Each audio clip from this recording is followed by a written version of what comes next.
After the Civil War, the movement heads west.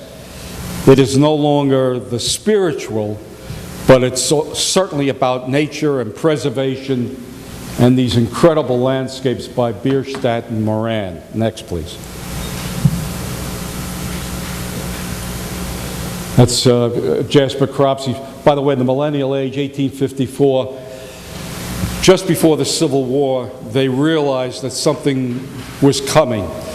The South was about to succeed. They had compromises and so forth. And so there's a series of about 10 years when painters became more involved in subject matter. But once again, they always brought in the landscape. Next, please.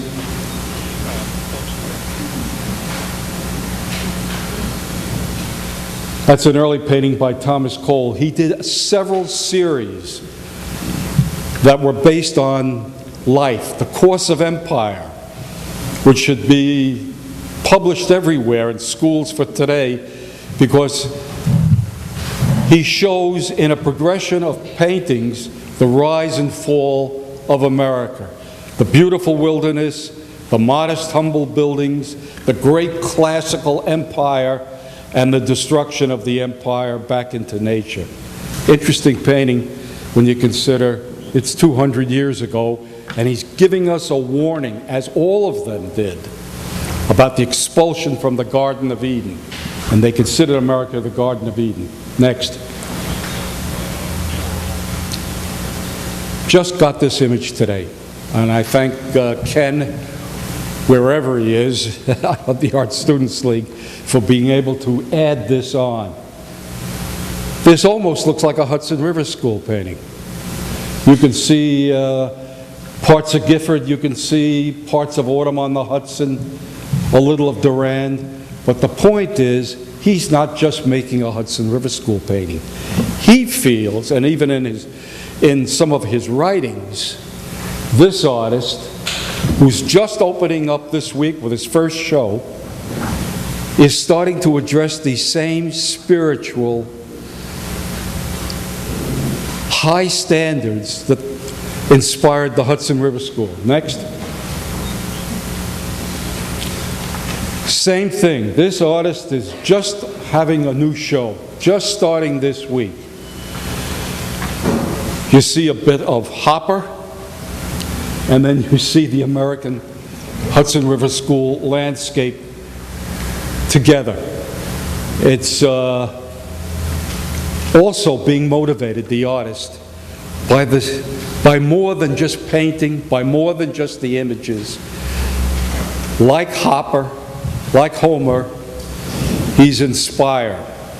So this gathering here, without the politicians, without the national leaders, inspires me, gives me confidence that we're finally moving upward in the arts, and there are so many other artists that I could mention. So, good luck.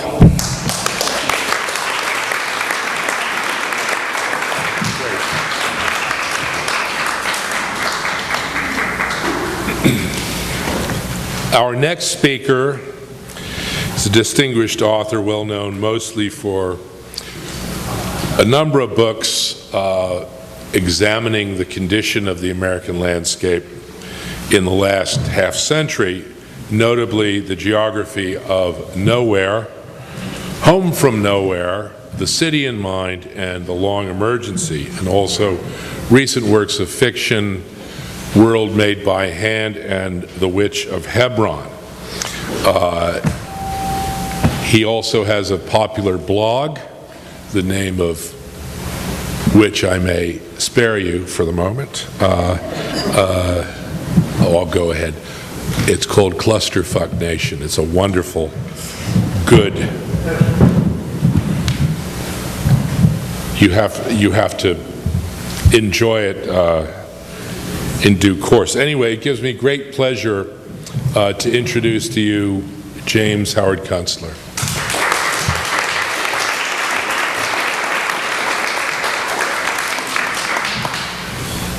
All righty then.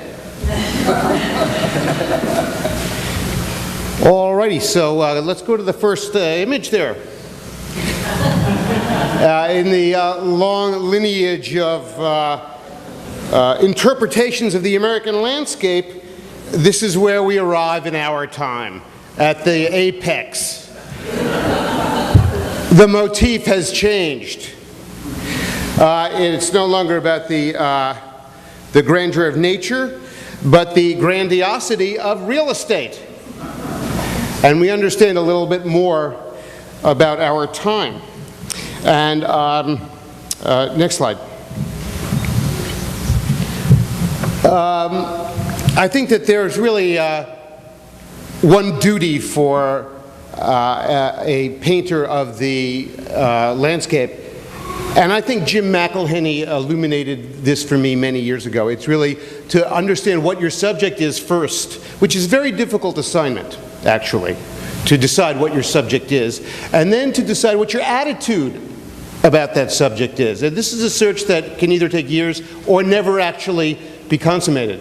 And we're struggling an awful lot with our ideas of what the landscape is. And what you're seeing here is the landscape of fear and anxiety, because we are unable to look at the American landscape. Next slide.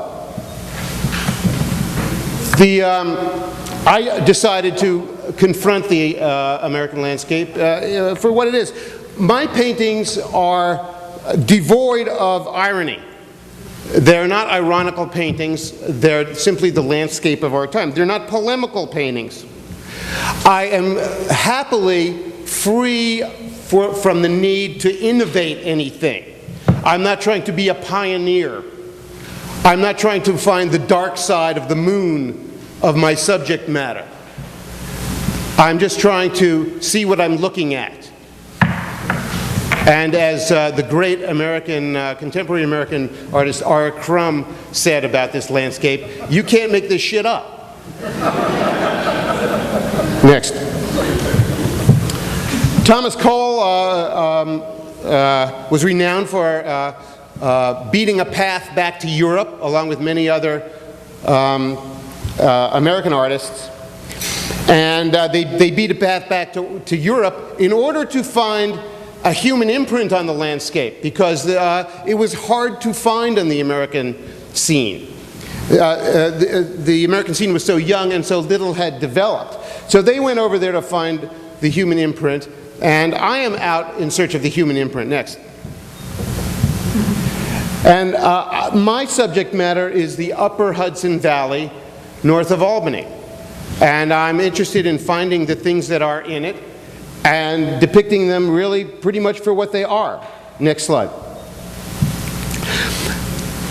Many of our favorite painters, and the ones we return to over and over again, are painting figures in the landscape. We do not have very many figures in the landscape. These are our figures in the landscape. And they do have one great virtue of the standing still. You don't have to give them a 10-minute break. They just sit there. So I always make it a point to find these things and try to depict them. Next. I paint sur le motif. I go to where I go in search of what my motif is going to be. Sometimes I know ahead of time. Sometimes I know the general area. And I usually do a painting the same day. It's all done the same day, and that that's the end of it. It's a la prima painting. And I like to go out in the winter time. I wear a Carhartt suit. It's very warm. I get those little packets from the hardware store that heat your boots and your hands up, and I don't have a particular problem out there. Next. What I do like to find, if possible, is the human imprint. And what we get in the upper Hudson Valley and the Mohawk Valley and the places that I go to is, interestingly, Thomas Cole went to Rome, to Italy, to find the ruins of the Roman Empire. I go to the Hudson Valley to find the ruins of early 20th century American industry. And there's lots of it out there. This is a This is a place that I actually didn't discover for 30 years because it was so hard to get to. It really wasn't until Google mapping came along and you could really closely explore the terrain and find your way to these places that I was able to locate this gorge in Corinth, New York, which is only 12 miles away from me. And that is a hydroelectric plant on one end. There's another one on this end. Next. Very often, you know, I make it a point to try to locate the most commonplace things in the landscape. For one reason, because they're not always going to be there. We take these things as being the most banal and intrusive objects in the landscape, and they just, you know, you could interpret them as being disturbing. But actually, I have a feeling that they're more temporary than we realize. And you know, in 30 years, people will go back to this spot, and it's not going to be like that. And it's also, it may not be improved either. Next. The stretch of the Hudson River that I spend my time in is a stretch that is not very well known, and it was not visited very much by the Hudson River, 19th century Hudson River painters. It's the part of the river between Mechanicville, New York, and Warrensburg, New York. And it's the part of the river that is beginning to get a little broken up, where there's some waterfalls and rapids, and industrial sites were built on the rapids. And often they dam them up there in order to make hydroelectricity for the factories. This is actually a site, if you turn 30 degrees in the other direction, there are 4 or 5 layers of industrial detritus piled up. There's the 1845 factory, there's the 1858 factory, the 1898 factory, 1911, etc. And finally the final iteration about 1922 when they made the last renovation. And they're stacked up like a wedding cake. But then if you turn around 30 degrees, you actually get, the only imprint of the human imprint is here, which is the edge of the hydroelectric site. Next. Sometimes, you know, I go out with a friend, Mark Walp of Chestertown, New York, a marvelous painter who paints allegories. He very rarely paints the landscape. He paints allegorical figure paintings, but he comes out with me and indulges me. Next. Same thing in a different place. Next. This is a site above, about a mile north of Schuylerville, New York. It's a volcanic rock formation called Stark's Knob. It's the residue of a volcano, the plug of the you know, where the stuff used to come out, but very, very old, because the Appalachian Mountains are very old, and you can climb up it in about 10 minutes, and that's the Hudson River looking north towards Glens Falls. This is a dam where there were 3 factories in this area over here in the early 20th century.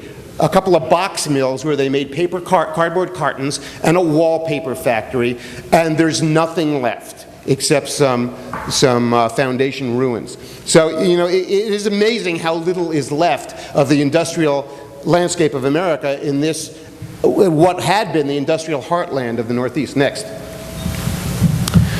This is a place that I spend a lot of time, and Jim McElhinney and I have both spent a lot of time there. He was there 30-odd years ago. I'm there a lot there now. This is the site where the factories were. And these were some of the objects that were left over, these spooky silent sentinels of the old dynamos. Next. I go back, you know, as many landscape painters do, I go back to the motif repeatedly. And this is a particular factory site in Clark's Mills looking south towards a bridge, which the bridge, by the way, was closed down about 7 years ago. New York State is having trouble paying for the repairs to all of its infrastructure. So they're triaging a lot of the stuff out, and some of these bridges will never be repaired again. So you're looking south on the Hudson River. And there's the foundation of the Liberty Wallpaper Factory. Next. The same thing in the middle of the summer, slightly different position, but looking in the same direction. Next. Oh gosh, you know, it's amazing how yellow this projector is. This is not a yellow painting. Anyway, it's not a green painting. Anyway, this is the same thing in the fall and next. Same thing in the winter in my Carhartt suit, having a wonderful time enjoying the solitude and grandeur of the decrepitating American scene. My paintings are not polemical. My books are polemical, but my paintings aren't polemical. I'm merely trying to depict the landscape of our time. And the landscape of our time is going to be, in some ways, not going to be the landscape of the time of the people who are coming. You know, we think that it's the most banal, uninteresting thing we can imagine. But in fact, you know, it is something that exists in time, and we're passing through that time, and it will change. So, next. So thank you very much. You can get my books at the usual venues, and we'll see you at the reception.